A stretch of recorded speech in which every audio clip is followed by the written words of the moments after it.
First trade natin is si TON USDT. So ito yung tina-target natin, itong mga level na to. Tingnan natin kung may mga mangwi-whip dito sa levels na yan.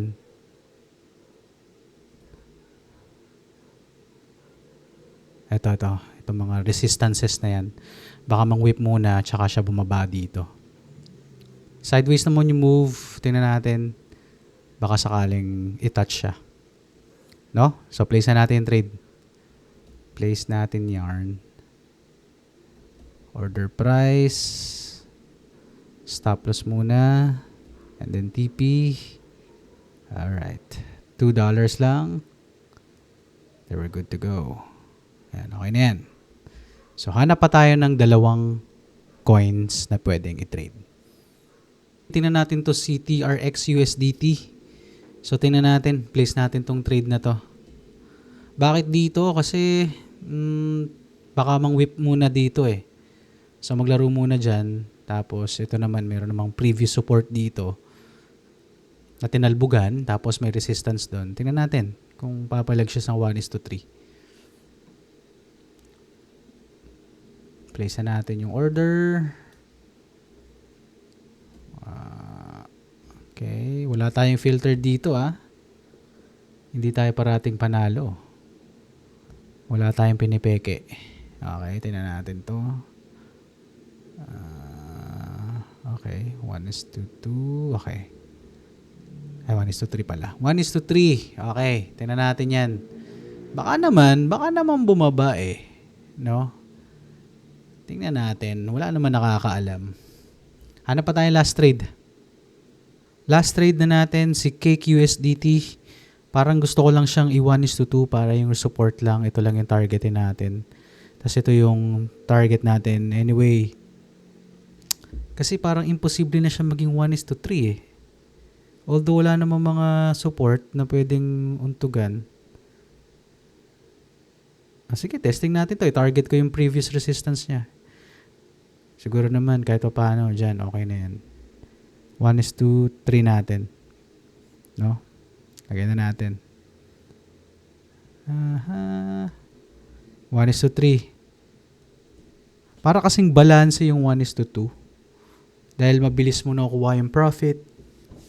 Parang minsan, hindi na siya inaabot ng 8, nakukuha mo na agad. Pero kapag 1:3, time stop tayo, napaparami yung place ko na to. Ayan, place ko na yung trade dito sa last trade natin kay Cake USDT. Huwag na nating tingnan to. No? 1:3 yung ating target.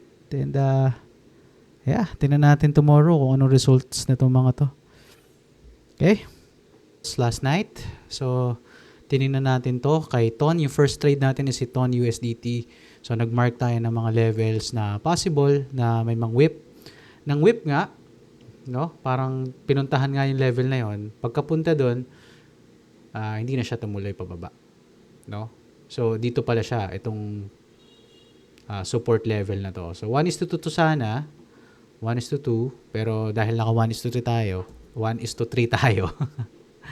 1:3 tayo, hindi siya naabot. No? Ganun talaga pag 1:3, parang mas marami yung talo. Pero kapag nanalo ka naman kasi, mabilis mabawi yung mga losses mo.